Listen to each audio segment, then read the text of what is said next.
In a small classroom at Prescott Elementary in Chandler, Arizona, there was a day that started off with bright promise and ended in heartbreak and seething resolve. It was career week, and every parent came to school with an array of props, stethoscopes, hard hats, even laptops, to share what they did with pride.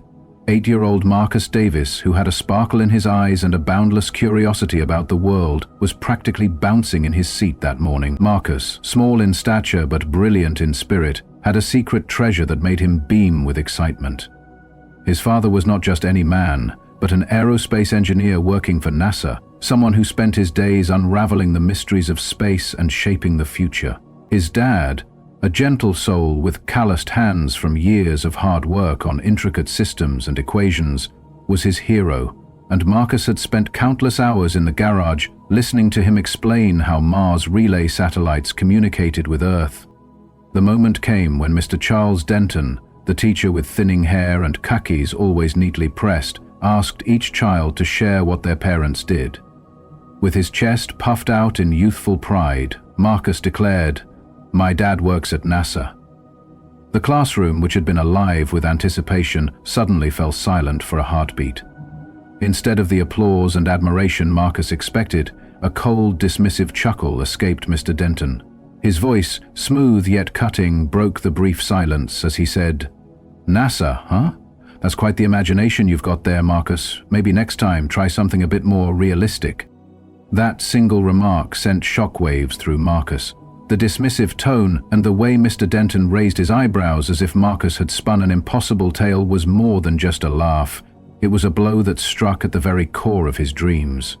Some of the other children snickered, their giggles echoing like a cruel chorus in the room, while a few whispered sarcastic remarks under their breath.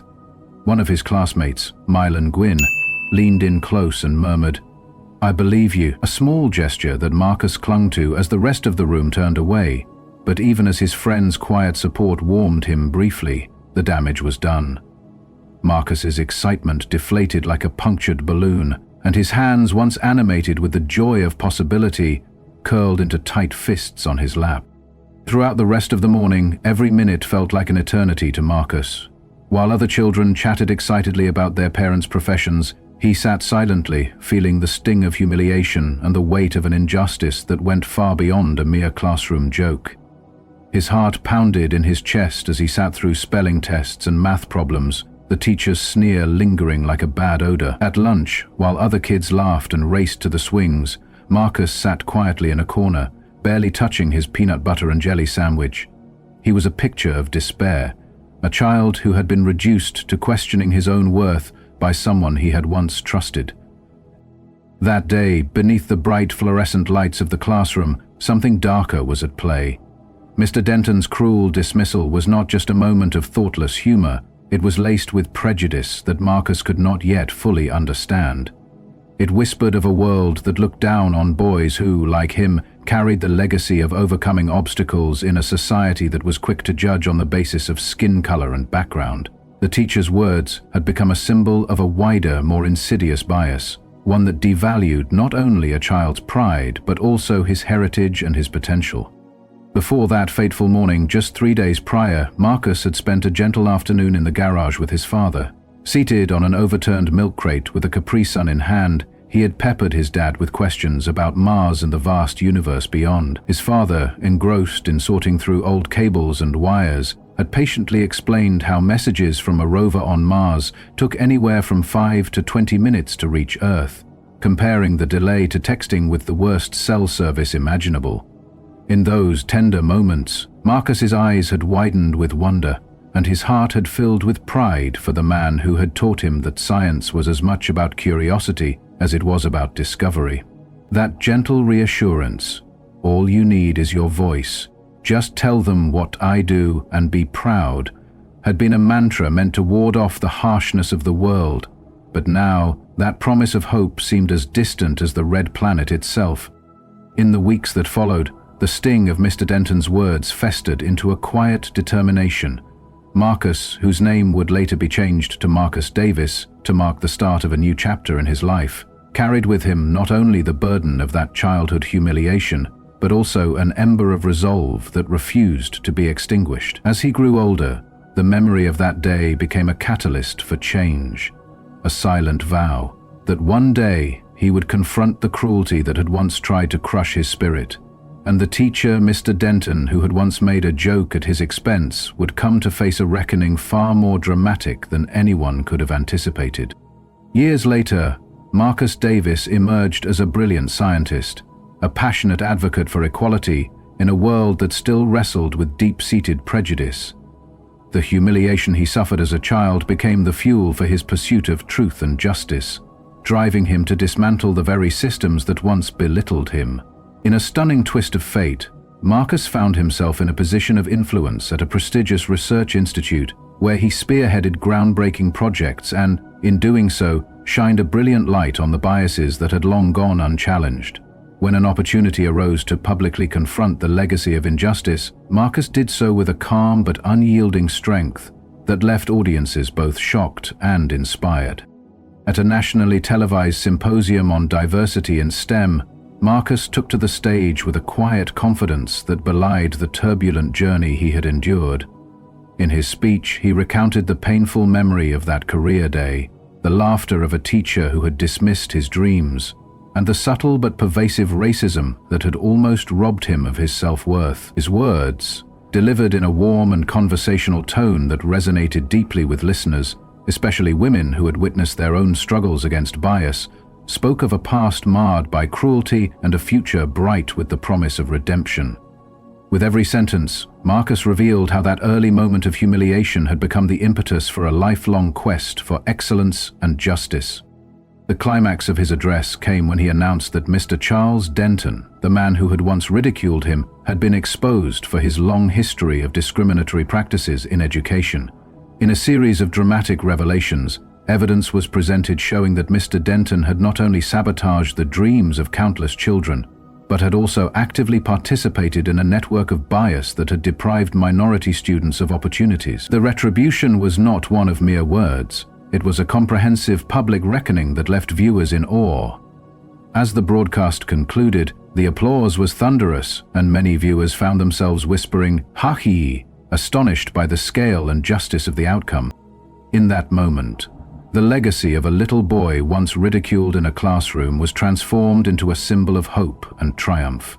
Marcus Davis had turned his childhood pain into a powerful force for change, reminding everyone that the truth, no matter how quietly it is spoken, demands to be heard.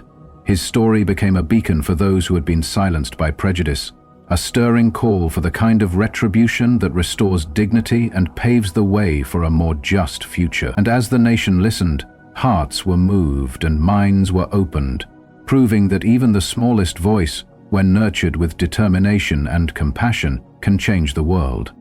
It was still career day at Prescott Elementary, and while the early morning excitement had dwindled into a heavy mix of anticipation and regret, Mr. Charles Denton continued to man his clipboard with a forced smile as he moved through his routine.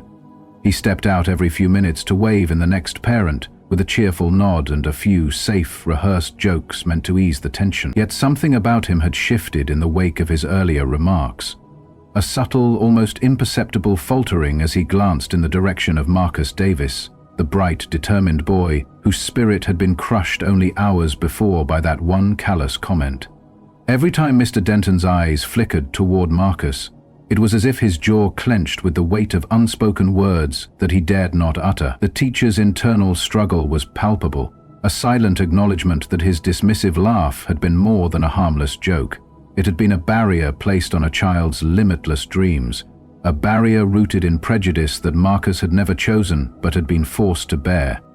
As the morning wore on, Mr. Denton soldiered on with the presentations, his voice steady even as his mind raced. His eyes would dart repeatedly to Marcus, who sat there with his small hands folded tightly on his desk and his once bright eyes clouded by hurt. The classroom, which just moments ago had buzzed with the innocent chatter of children excited to share their parents' professions, now resonated with a heavy, lingering silence. A silence that spoke of lost opportunities and unhealed wounds. It was as if the very air in the room had grown denser, weighted down by the realization that a trusted authority had shattered a young boy's pride. Marcus's dreams, so carefully nurtured during those early hours when he had eagerly practiced his father's accomplishments and the wonders of space, now lay hidden beneath layers of shame and doubt. Then, just as the tension reached its peak, the classroom door swung open with a quiet confidence that would forever alter the course of the day.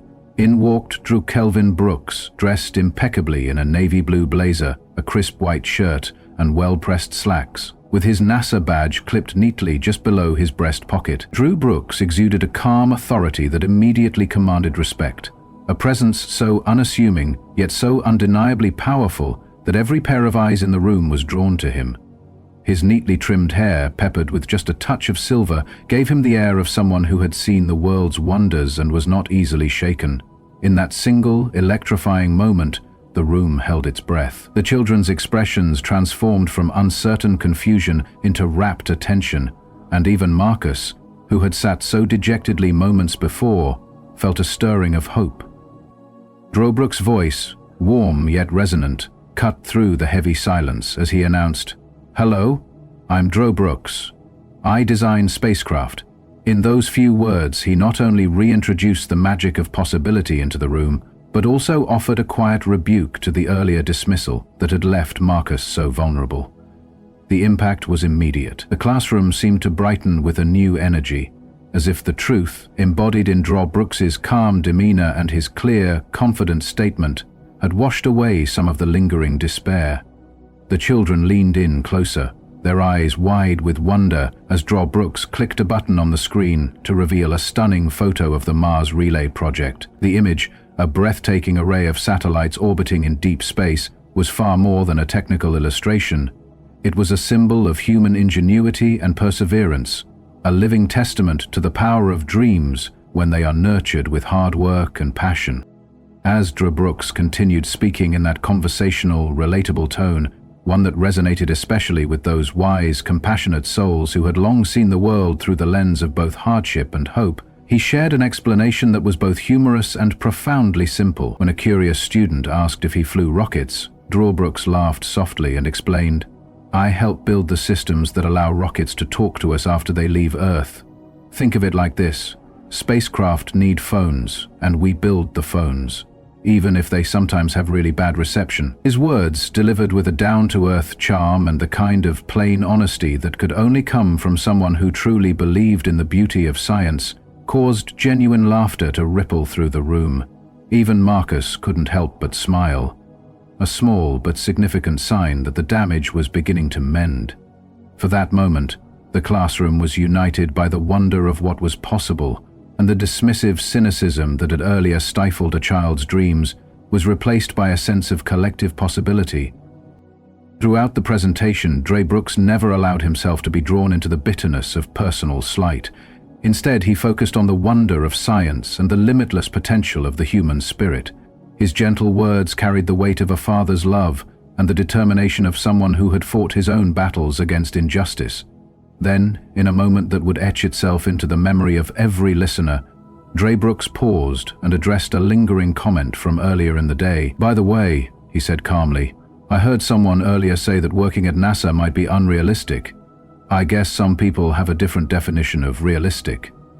His eyes locked on Marcus's, and with that the entire classroom shifted. In the space of a few heartbeats, the dismissive sneers that had marred the morning were replaced by looks of admiration and respect. Marcus's small, trembling hands relaxed, his posture straightened, and for the first time that day, his eyes shone with the unmistakable glow of pride. It was a silent but powerful affirmation that the truth could not be stifled by prejudice, no matter how loudly it tried to shout. The effect of Brooks' presence and his measured words was immediate and profound. Gone were the mocking giggles and subtle whispers that had once haunted the corners of the room. They were replaced by wide-eyed wonder and a deep, resonant respect. Even Mila, who had been a quiet observer of the day's unfolding drama, could be heard whispering softly to a friend, "Told you so." Meanwhile, Mr. Denton's earlier bravado had withered before the undeniable evidence of genuine excellence. Standing awkwardly near the door, his usual commanding presence was now diminished by an aura of discomfort and regret. He mumbled a formal, "Thank you, Brooks, that was informative," his voice betraying a vulnerability he had never before shown. As Brooks glanced at his watch and remarked with a playful note, "I've got to head back. Mars doesn't like to be kept waiting," a few of the children chuckled, but the overall mood was one of sober reflection. Before leaving, as he passed by Mr. Denton, Brooks paused for just a fraction of a second to meet the teacher's eyes. In that brief, loaded moment, he said quietly, "I hope your students always feel heard, especially the ones who dare to dream big." His words, simple yet brimming with meaning, echoed long after he had stepped out the door. For Marcus, the message was clear, a validation of his identity, his heritage, and the boundless potential that lay within him. It was a moment that not only restored his shattered pride, but also ignited a fire of determination that would one day grow into something truly monumental. After the final presentation of the day, as the remaining parents and children slowly filed out of the classroom, a profound change had taken hold. The buzz of ordinary end-of-day chatter was now intermingled with hushed discussions about the dramatic turn of events and the subtle yet undeniable call for justice that had been issued without fanfare. Marcus remained seated at his desk long after the last of his classmates had left, his small figure a silent witness to the transformation that had taken place. With his hands neatly folded and his head held high, he allowed himself a moment of quiet introspection, a moment in which the pain of the day mingled with the promise of a brighter future. Every dismissive laugh and every sneer that had once echoed in his ears was now replaced by the steady beat of a resolve that had taken root deep within his heart. He silently vowed that the cruelty he had endured would one day be met with a counterstrike so grand, so meticulously just, that even the most cynical observers would find themselves exclaiming in astonishment. Later that evening, as the Arizona sun dipped below the rooftops and painted the sky in brilliant shades of orange and pink, Marcus began his walk home along familiar sidewalks that stretched out like quiet avenues of hope. Each step, measured in miles and marked by the soft glow of street lamps, became a moment of reflection, a time to remember his father's encouraging words and Brooks' steady presence, both of which had rekindled a spark of defiance in his soul. In the cool night air, the memories of that fateful career day mingled with the whispering winds, carrying promises of retribution and change that would eventually transform not only his own destiny, but the very fabric of the community around him. At home, gathered around a modest kitchen table laden with all the comforts of American life, a vase filled with fresh daisies, a pitcher of iced tea, and plates brimming with hearty fare, Marcus's family shared quiet conversations filled with both sorrow and fierce pride. His mother, a woman whose gentle strength and decades of life experience had seen her through many battles against injustice, spoke with a steady yet impassioned tone about the events of the day. "No child should ever have to feel less than they are," she said, her voice wavering with a mixture of sorrow and determination. "That teacher's words cut deep, but remember, every act of cruelty carries with it the seed of its own undoing." Her words, rich with the wisdom of years and the compassion of a heart that had known both pain and triumph, filled Marcus with renewed purpose. His father, silently nodding in agreement, added that Marcus's journey was only just beginning, and that the wounds of today would one day blossom into the strength needed to challenge the injustices of the world. Meanwhile, the incident at Prescott Elementary had sparked a quiet revolution throughout the school and the wider community. Teachers who had once silently endorsed Mr. Denton's narrow views began to question the system that had allowed such cruelty to pass unchallenged. At school board meetings and community gatherings, a chorus of voices, many of them those wise, seasoned women who had long fought for fairness, demanded accountability and reform. They recounted every detail of that painful day, from the sneering dismissal to the inspiring intervention of Brooks, and called for changes that would ensure no child would ever have to suffer the same indignity. Their discussions, measured and heartfelt, resonated deeply with everyone present, setting in motion a series of reforms that promised to transform the educational environment into one where every dream, no matter how lofty, would be given the respect it deserved. For Mr. Denton, the repercussions of his earlier callousness did not come immediately, but soon became an inescapable shadow over his professional life.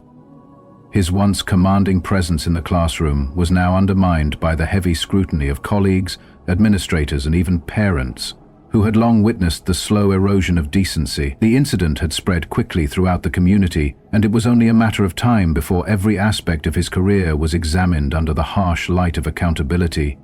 In quiet moments alone, Mr. Denton was forced to confront the bitter truth that his offhand remarks had not been innocent, but had inflicted lasting damage on a child's sense of self. The internal conflict he experienced was immense, a battle between the remnants of his former arrogance and the undeniable evidence of his cruelty. This struggle, painful and relentless, was the beginning of a reckoning that would eventually lead to a dramatic unraveling of his once secure position. News of the incident and its fallout rippled outward, reaching local newspapers and community forums, where impassioned editorials condemned the outdated attitudes that had allowed Mr. Denton's behavior to persist. At neighborhood meetings, especially among the wise and compassionate 65-year-old matriarchs who had seen decades of struggle and triumph, voices rose in unison, demanding that the system be overhauled so that every child, regardless of their background, could pursue their dreams free from prejudice. Their impassioned speeches, delivered in measured tones that belied the decades of experience behind them, served as a stirring call to action, a call that promised that no act of injustice would go unanswered. In one particularly memorable moment, Marcus Davis was invited to speak at a special assembly at the school. Standing before an audience that included students, parents, teachers, and community leaders, Marcus recounted his painful experience with a calm, measured voice that conveyed both vulnerability and a quiet, unwavering strength. He described in detail the moment when Mr. Denton had laughed at his proud declaration, the subsequent crushing silence, and finally the arrival of Brooks, a moment that had not only restored his faith, but had ignited in him the determination to one day see justice served. With every word, he transformed personal humiliation into a rallying cry for change, urging his listeners to stand up against discrimination and to honor every child's right to dream without fear. His speech, heartfelt and sincere, left the audience in tears and thunderous applause, as many realized that his struggle was not just his own, but was emblematic of a much larger battle against bias and intolerance. As the applause roared and the assembly ended, a palpable sense of catharsis settled over the room, a collective, unspoken promise that the wrongs of the past would be righted. Marcus's words had not only reclaimed his own dignity, but had also set in motion a movement that would eventually lead to sweeping reforms in the education system. The long-hidden truths about Mr. Denton's repeated acts of discrimination began to surface, and in a series of dramatic disciplinary hearings, it became clear that his behavior was not an isolated incident, but part of a long-standing pattern of prejudice. The institution that had once shielded him was forced to acknowledge the systemic failures that had allowed his cruelty to flourish, and a public reckoning was launched. A reckoning that promised to restore justice in a way that was both magnificent and unequivocal. In the days and months that followed, Marcus Davis emerged not only as a brilliant scientist, but also as a tireless advocate for equality. His groundbreaking work in aerospace engineering was celebrated far and wide, yet it was his unwavering commitment to mentoring young minds, especially those from minority backgrounds, that truly set him apart. His life became a living testament to the fact that even the deepest wounds could be transformed into a powerful force for good. Every success, every accolade, served as a quiet but resounding answer to those who had once doubted him. And though the scars of that early humiliation remained, they were no longer symbols of defeat, but emblems of the fierce determination to turn pain into progress. Thus, the legacy of that fateful career day transcended the boundaries of Prescott Elementary. It became a beacon of hope and a rallying cry for justice that resonated in every classroom, every board meeting, and every home where a child dared to dream. For the community, especially for the wise women who had witnessed countless struggles and triumphs over the years, Marcus Davis's journey was a reminder that the most magnificent acts of retribution are born not of vengeance, but of a steadfast commitment to truth, equality, and the unyielding belief that every child deserves to be heard. In the quiet solitude of his later years, as Marcus would often reflect under the vast, starlit Arizona sky, he remembered that transformative day not with bitterness, but with gratitude. It was a day that had redefined his identity and set him on a path toward a future where every voice, no matter how small, could challenge the forces of prejudice and ignite change. And as he looked back on the twists and turns of his journey, from a small boy silenced by a dismissive laugh to a man who had become the symbol of an epic, long overdue reckoning, he felt an overwhelming sense of fulfillment. The cruelty he had once endured had been met with a response so grand and so just that even the harshest doubters were forced to acknowledge that the spirit of a determined child could indeed change the world. Every step of the way, Marcus carried with him the memory of that day, a day that had started with humiliation and ended with the promise of retribution. It was a legacy that would inspire generations to come, a legacy that proved that even in the face of overwhelming odds, the truth and the courage to stand up against injustice could create a future where every dream was allowed to flourish. And so, as the echoes of that career day continued to ripple through time, the once dismissive laughter of Mr. Denton was replaced by a resounding chorus of admiration and hope. A chorus that, with a collective and triumphant ha-hee, celebrated the victory of the human spirit over cruelty, prejudice, and the forces that sought to hold it back. Marcus Davis sat at the kitchen table that evening with a bowl of his favorite cereal and a side of his preferred dinner by choice, while his father, Dr. Kelvin Brooks, leaned against the counter sipping from an old chipped mug that read "Space Nerd" in faded blue letters.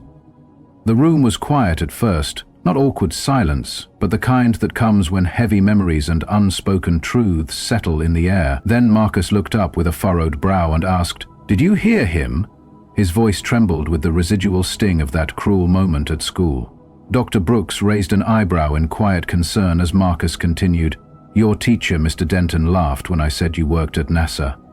There was a pause as Kelvin set his mug down carefully, walked over and sat across from his son. "Yeah," he said softly, "I heard him." Marcus frowned, his young face etched with confusion and pain. "Why do people do that?" he asked, his voice barely above a whisper.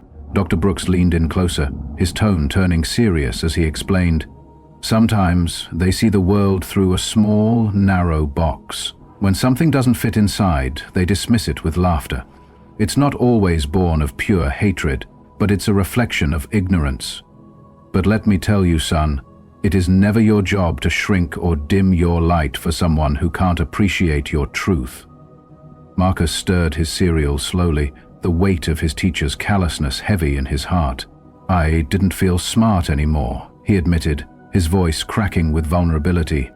"Don't let anyone's doubt erase who you are," Kelvin said firmly. "You are brilliant, and you stood up and told the truth today. That takes more courage than many can muster." Marcus's eyes shimmered with the beginnings of a smile, a small spark of pride ignited by his father's words. The next morning at school, things had shifted dramatically. The very kids who had once laughed at his expense now crowded around him, eager to sit next to Marcus and hear more about his dad's work. One classmate even asked if his father had ever met an astronaut, while another inquired if Marcus could bring one of his father's space tools to class. Marcus, with a modest nod and a quiet smile, answered simply, his voice steady despite the lingering echoes of yesterday's humiliation. His friend Mila walked beside him at recess and remarked gently, "They believe you now." Marcus just shrugged, understanding that the validation he needed had come from within. In the staff lounge later that day, Mr. Denton, whose cruelty had once cast a long dark shadow over Marcus's dreams, sat alone in remorse. Before the final bell rang, Marcus found a handwritten note tucked into his cubby. It read, "Marcus, I was wrong. You shouldn't have had to prove anything to us. Keep dreaming big. Mr. Denton."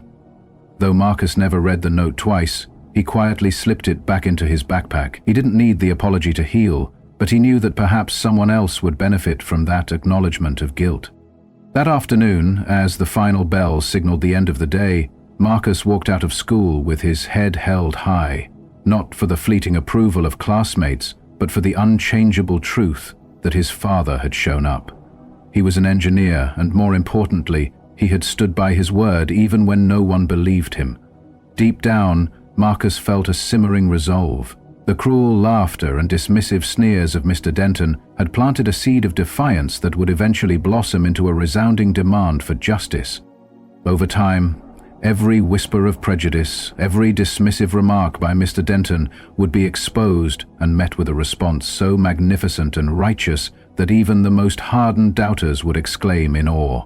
For those who had ever been doubted or told to be more realistic, Marcus Davis's journey would be a living reminder. Truth does not need permission. It just needs the bravery to be spoken loud and clear, and when someone has the courage to stand up for what is right, they can change everything.